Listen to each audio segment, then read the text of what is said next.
Joël de René, bonsoir. Bonsoir. Vous venez de participer à l'émission du Forum Changer d'air ici au Cube. Alors qu'est-ce que vous avez pensé de la richesse des débats ce soir?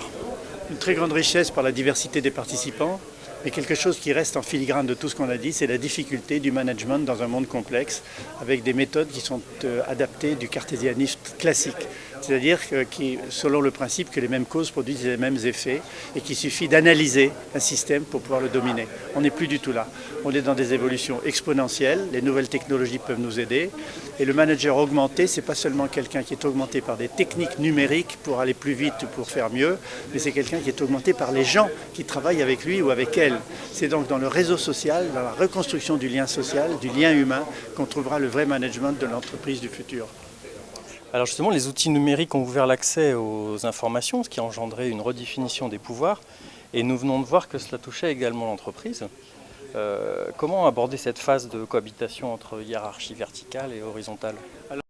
Il faut faire appel à la génération du millénium, elle ne va pas tout changer, mais d'avoir la même culture numérique dans l'entreprise, de pratiquer ce qu'on appelle la coéducation, c'est-à-dire les plus jeunes forment les seniors et les seniors forment les plus jeunes. Les seniors peuvent former les plus jeunes à contextualiser l'information et à la recadrer dans un contexte économique, social, spirituel, philosophique.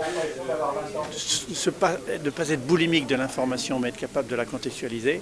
Donc je pense que c'est par l'appel à la culture numérique de la génération montante, c'est par l'appel à la capacité de gérer la complexité, non plus par l'analyse, mais par les interdépendances des facteurs. Et je pense que cette génération-là, qui est rompue aux jeux vidéo, à la manipulation dans des systèmes complexes pour trouver sa stratégie pour répondre à des problèmes complexes, peut beaucoup apporter. Ayons le même âge numérique dans l'entreprise. Dernière question, nous sommes à une époque cruciale pour la planète où l'entreprise doit repenser sa stratégie en fonction des impacts sur l'environnement. Comment est-ce que le numérique peut être un allié pour penser global, au long terme et agir local maintenant? Le numérique peut aider au mix énergétique.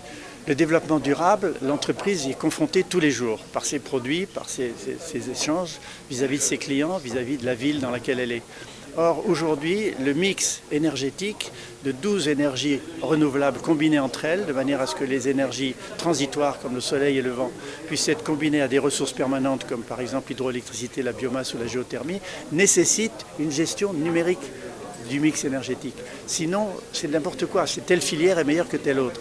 Et donc l'entreprise peut être un acteur fondamental dans la construction de bâtiments à énergie positive qui tient compte de ce mix énergétique et surtout qui distribue cette électricité par une grille intelligente. Là, on revient presque à la biologie, ce qu'on appelle en anglais une smart grid, une grille intelligente qui est capable de s'adapter à l'offre et à la demande et faire en sorte que le partage de cette énergie créée en surplus par les bâtiments à énergie positive ou les bureaux à énergie positive puissent profiter à tous.